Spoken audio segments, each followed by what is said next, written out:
How to manual in 60 seconds, go. First of all, make sure your seat is down as far as it can go so that you can stand tall on your bike. It is important to use your weight to lift your front wheel rather than pulling on the bars to get your wheel in the air. Using your hips as weights, drop them straight down towards the saddle and off the back of the bike. It is the L shape of your hips that will bring the front wheel off of the floor. When your front wheel is in the air, lock your arms out and your front wheel should stay straight, using your brake to stop you from looping out.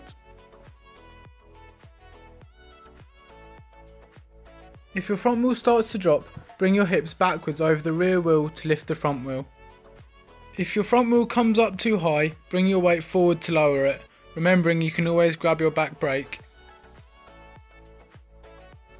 So we actually did this video with 10 seconds to spare, which means you must be a master at manualling. While you're here, don't forget to like and subscribe, and I'll see you in the next one.